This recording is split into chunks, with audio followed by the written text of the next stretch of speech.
Hello and welcome to Kismet Rising. So I want to talk about the eclipses we have this month. Actually, there's one today, the Lunar Eclipse today. That's the 7th of September 2025. And then we have the partial solar eclipse on the 21st of September 2025.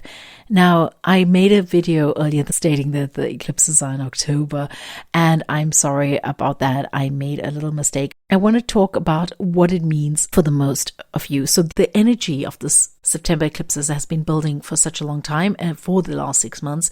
And for some of you, you would have already felt like the ending has happened. Now, for most people, the real work of this eclipse cycle unfolded between April, June, July. And let me know in the comments if it felt like that for you too, because June, July, even August, for many people, were like pulling teeth. They'd put a pause on many things that had begun in March, April, and they couldn't move forward no matter what happened. It was like they'd been stuck in the mud. And it felt impossible to actually make progress, to breathe new life into projects. But it has been a time of incubation where you may have had new ideas, or you may have been thinking about some things. And it's been a great time of growth, internal growth, and working within yourself on an unconscious level as well. So these months pressed us really hard, and it forced us to create boundaries where we may have delayed in creating them, and demanding decisions that we may have avoided. And it confronted us with truths that we can no longer bypass. So this energy asked us to look at our relationships with others, with colleagues, with our work, and with our work colleagues, and most importantly, with ourselves. It's called us to restructure the way in which we work, to value ourselves more deeply, and to stop leaking energy into what no longer deserves it. We have to hold ourselves higher and in a truer rhythm.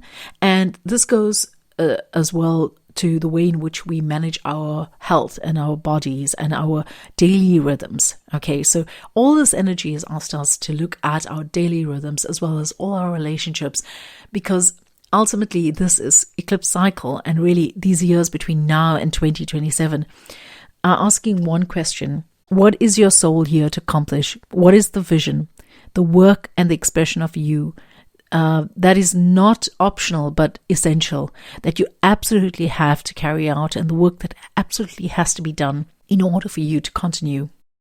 So the last 6 months have been heavy. They've stripped us, stretched us, and shown us what cannot continue, okay? The truth is that this transformation is ongoing. It's not just about one day, it's the whole arc and the months between the eclipses, and the steady pressure that's been shaping us into something that's truer, okay? So don't be upset about it, and don't be resentful of the energy. It's bringing us to a better version of ourselves. Now, if you've done the work, you may already feel a lot lighter, clearer, more aligned, and things would have started moving ahead with a lot more ease. But if you haven't, the same questions will rise again until they're faced and until they're integrated. And, well, that's the gift of time. You're being given a chance after chance to establish new rhythms, to create new relationships that nourish rather than drain, and to stop overgiving and to start giving from a place where your soul is overflowing.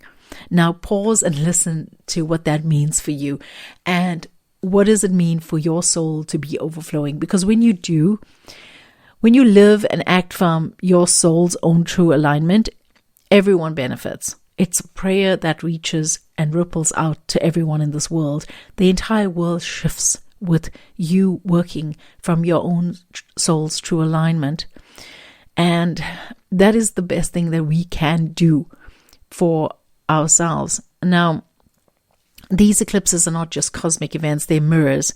They show us what's ready to be released and what's ready to be born. And so if something's falling away, well, being eclipsed away, trust that and honor what stays. Now tell me what's happened in the last months for you. What did you release? What are you stepping into now? It will echo in somebody else's life as well, somebody else's journey. And as the shadow passes across the sky tonight, remember that it's also passing across your life, clearing a way for the light to return. And when the light returns, it will be sharper and more true than before. Okay, I will catch you again. Wishing you a beautiful day further. Bye-bye.